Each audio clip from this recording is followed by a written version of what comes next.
예, 안녕하십니까. 민법교수 유병태입니다. 늦은 시간에 하니까 목소리가 좀 잠기는 것 같은데, 낮에는 뭐 전화도 오고 하니까 그렇고, 조금 늦은 시간에 하니까 그런 것 같은데 양해를 부탁드립니다. 자, 이번에는 저당권과 관련된 등기를 한번 보겠습니다. 저당권의 의의, 이거는 뭐 민법에서 본 거 그대로 한번 해놓은 거고, 저당권 설정 등기 쪽을 들어갑니다. 모든 법 공부는 총론이 먼저 돼야 되는데, 일단은 저당권에 국한돼서 등기부를 살펴봅니다. 저당권의 등기의 총론적인 이야기는 나중에 신탁법 할 때 보면은, 신탁법 쪽에서 등기의 신탁 등기와 관련해서 설명 들어가기 전에 등기에 대한 어떤 총론적인 걸 약간 기재하고 있는데, 거기서 보도록 하고, 여기서는 저당권에 국한된 걸 봅니다. 일단 저당권 설정 등기 신청과 관련돼서 이야기하는데, 등기 신청에 있어서 권리와 관련된 것들은 다툼이 있을 수 있기 때문에 공동신청, 권리자와 의무자가 공동신청하게 합니다. 특히 진정성 확보를 위해서 의무자의 인감증명서 또는 본인서명 사실 확인서를 첨부하게 하고 있습니다. 그래서 저당권 설정 등기, 권리와 관련된 것이니까 공동 신청합니다. 뭐 권리 변동과 직접 관계가 없는 거, 등기 명의인 표시 변경 등기, 뭐 이름을 개명했다든가, 주민등록 번호가 잘못 기재됐다든가, 뭐 이사를 가서 주소를 고쳐야 될 그런 경우에는 권리 변동 자체하고 직접 관계가 없죠. 그런 거는 단독 신청. 그 다음에 목적물 표시 변경 등기, 뭐 건물이 일부 멸실된다든가 할 때 표지부 표시란의 변경 등기, 그 경우에는 뭐 건물 일부가 멸실되면은 권리도 일부 감소하겠지만, 그거는 실체 관계에 일치시키는 거기 때문에 어떤 당사자 간의 다툼이 있는 건 아니죠. 그러니까는 단독 신청. 그 다음에 관공서와 관련되면은, 특히 뭐 세무관서 등과 관련되면은 촉탁 등기, 물론 뭐 법원에 의해서 행해지는 촉탁 등기가 일반적일 것이고, 그 다음에 등기관 스스로 직권으로 하는 등기도 있습니다. 어떤 것들은 공동 신청 대상이고, 단독 신청 대상이고, 직권 등기 대상이고, 촉탁 등기 대상이고, 그것도 다 암기사항 아닙니다. 그거 이해를 하면은 당연히 그래 하는 게 맞습니다. 그거. 그럼 신청서에 뭘 기재할 거냐? 등기관이 제대로 기재하도록, 등기부에 기재하도록 신청서에 기재해야 되겠죠. 일반적 기재사항 어느 부동산에 대한 것인가를 알려줘야 되겠죠. 그래서 부동산 표시를 하고, 그 다음에 저당권의 필요적 기재사항은 채권액, 그거는 필요적 기재사항이고, 채무자도 필요적 기재사항이고, 왜냐하면 설정자와 채무자가 불일치할 수 있기 때문에.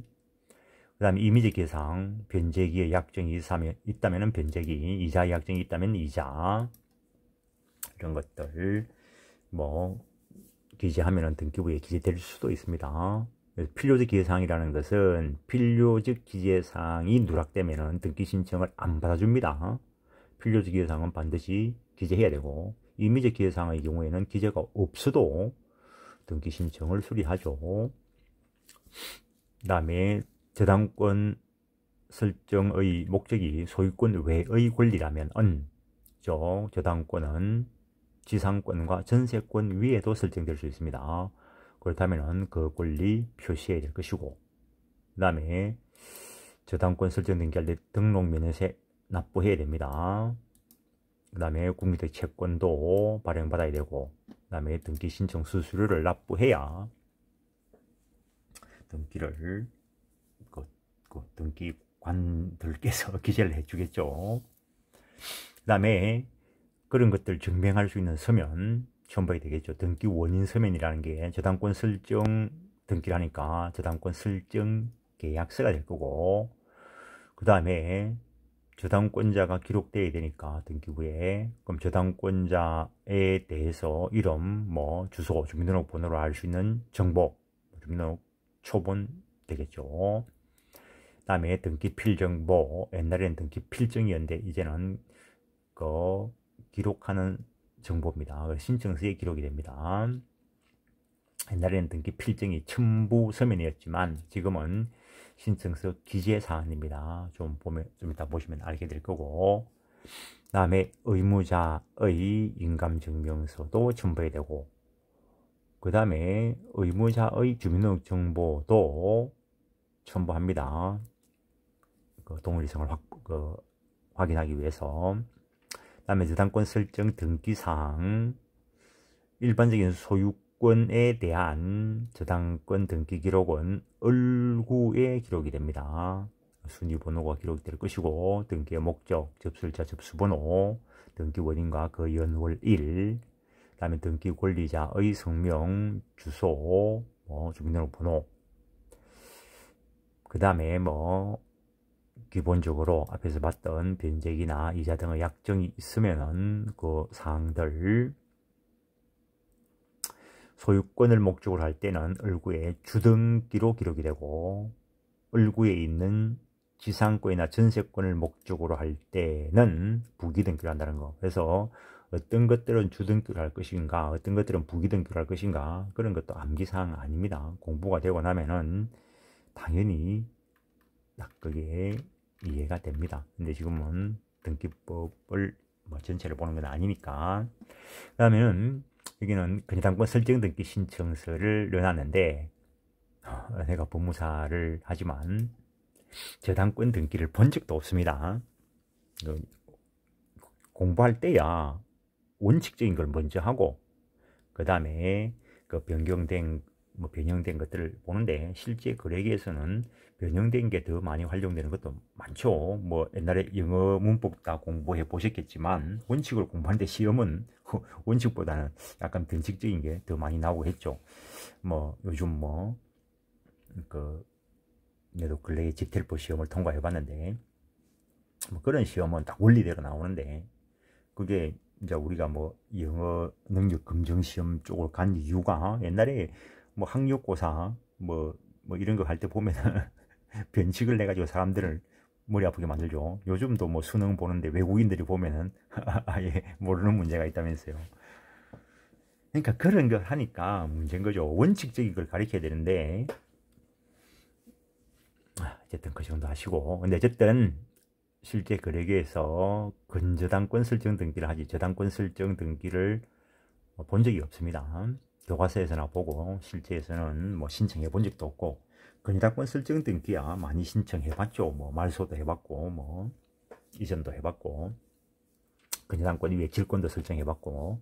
일단 근저당권 설정 등기를 신청할 때 앞에서 서술형으로 봤던 걸 이제 신청서를 가지고 보는 겁니다.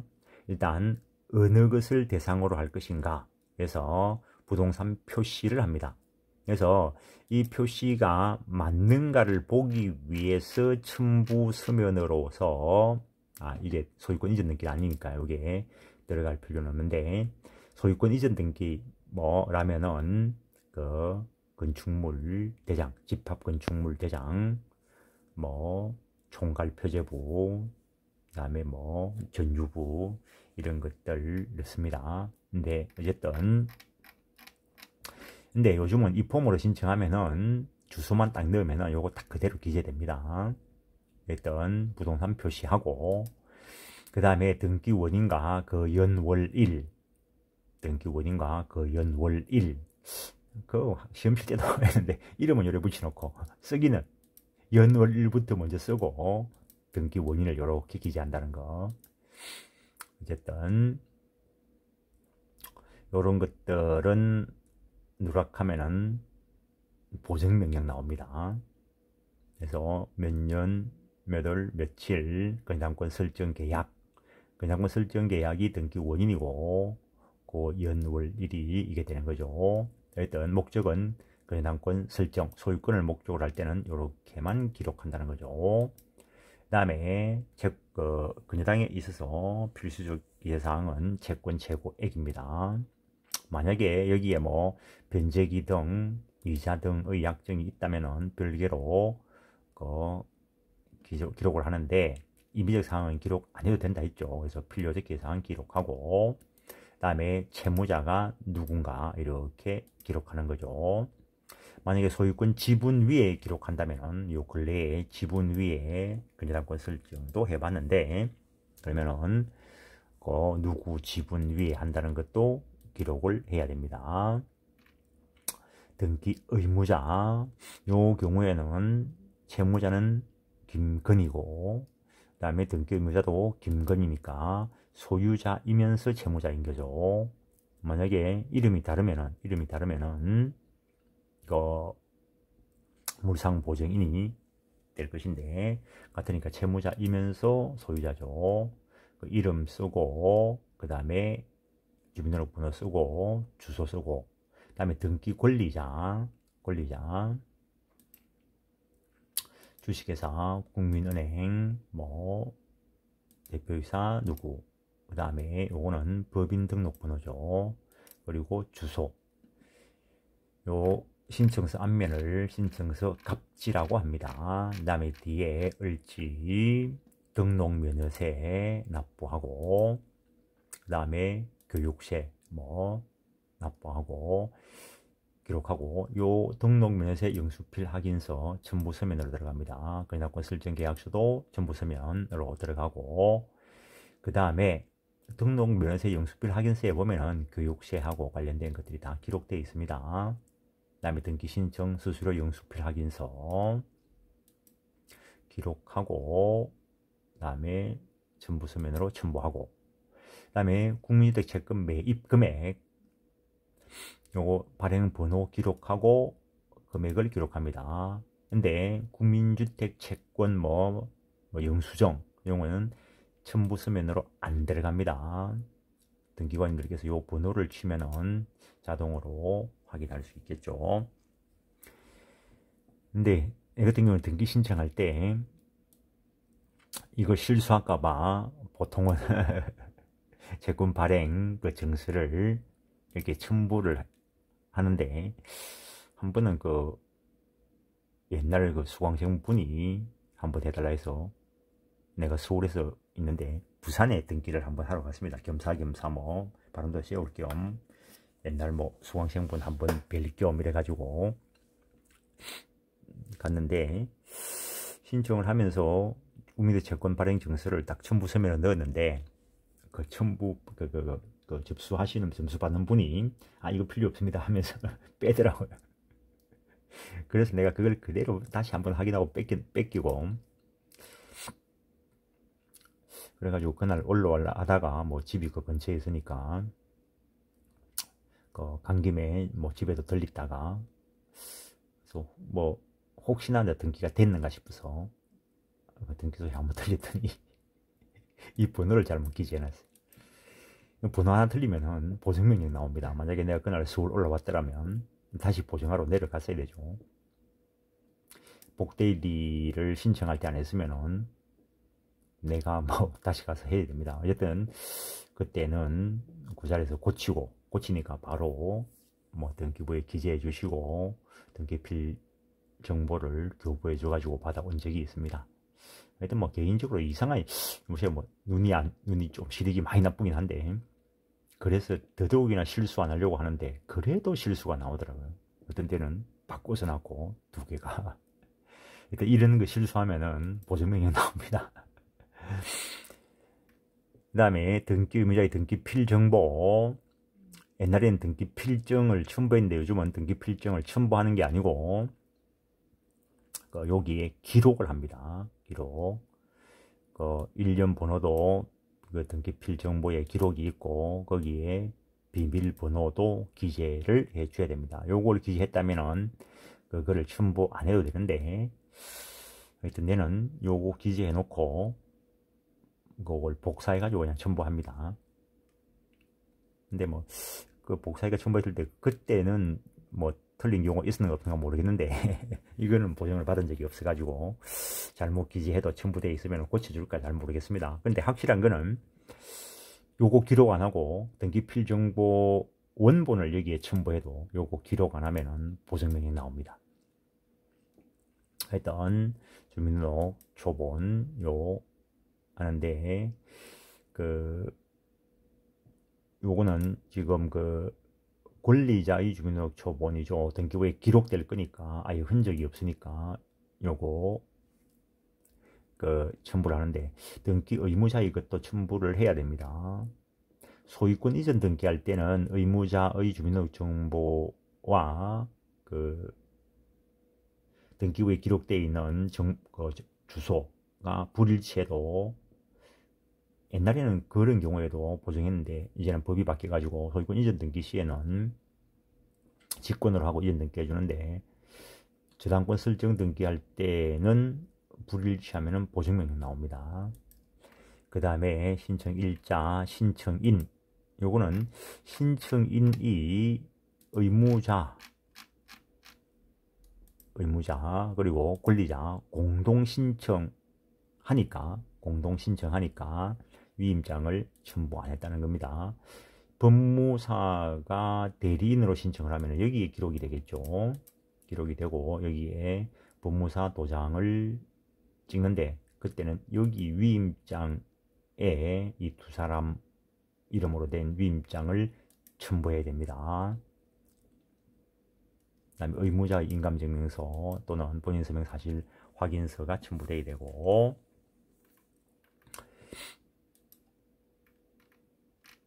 그리고 이제 이 첨부 서면은 이 신청서 뒤에 붙이는 거죠. 그 다음에 다시 한번 이런 것들을 설명해 놓은 것이고, 그리고 등기가 실행되면은 을구에 순위번호, 저당권 목적, 그 다음에 접수 연월일 접수번호, 그 다음에 등기 원인과 그 월일, 그 다음에 권리자 및 기타 사항란에 채권액을 기록을 하고, 이런 것들은 약정이 있을 때라고 했습니다. 신청서대로 된 건 아니죠. 다른 걸 해놓은 것이고, 그 다음에 이전 등기 요거는 무조건 부기등기로 되겠죠.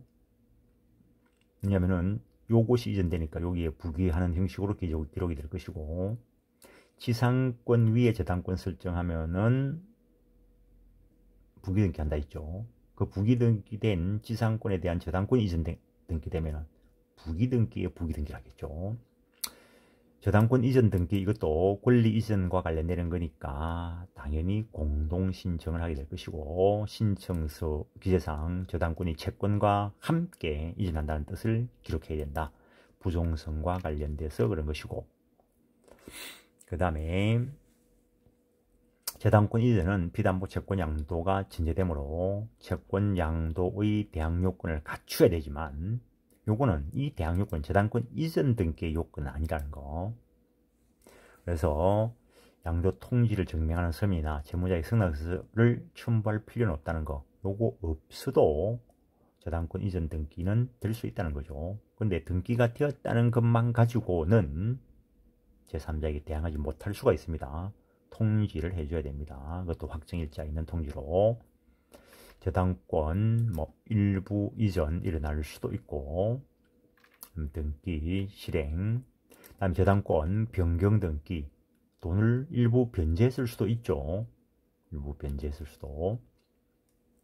그러면은 그 감액과 관련되어서 변경될 수도 있고, 채무자가 바뀔 수도 있고, 그 정도로 하겠습니다. 채무자 변경으로 인한 저당권 변경 등기, 이 경우에도 공동 신청이 돼야 되겠죠. 그 다음에 이거는 부합물과 종물이 관련되는 것은 민법 사안이고, 저당권 이전 등기 기록 형식이 이렇게 기록되는 걸 부기등기라고 이야기합니다. 가시번호를 붙인다 이렇게 이야기합니다. 1번 저당권 이전, 역시 접수 연월일, 접수번호, 그 다음에 등기 원인은 채권 양도이고, 예, 그 정도 하겠습니다. 뭐 저당권 다 변제되었다든지 또는 계약 해제, 해지 이런 것들에 의해서 저당권을 말소시킬 수 있다라는 거. 권리 말소니까 당연히 이것도 공동 신청이고, 이제는 권리자와 의무자가 바뀌겠죠. 그 다음에 판결을 받아서 하면은, 요 판결을 받으면은 권리 다툼이 해결된 거죠. 그러면 요 판결 정본 첨부해 가지고 단독으로 말소시킬 수 있고, 그 다음에 저당권자가 소유권 취득했을 때 그 저당권 뒤에 후순위 권리자가 없으면은 혼동으로 일단 저당권을 소멸되고, 그때는 단독으로 말소 신청하면 되고, 그 정도 하겠습니다. 그 다음에 그 공동저당이 있는데, 이 공동저당 요거는 나중에 근저당과 공동저당을 보고 난 뒤에 한번 다시 보도록 하겠습니다. 자, 이번 시간은 여기까지 하겠습니다. 예, 수고하셨습니다.